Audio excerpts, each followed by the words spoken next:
Color psychology in image editing is about understanding that colors aren't neutral. They carry emotional weight and cultural associations that influence how viewers interpret your work.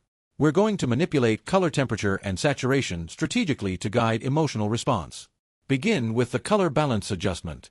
Access it through Image, Adjustments, Color Balance. Notice that this tool gives you 3 sliders for shadows, midtones, and highlights separately. This is crucial because emotional communication happens at different tonal levels.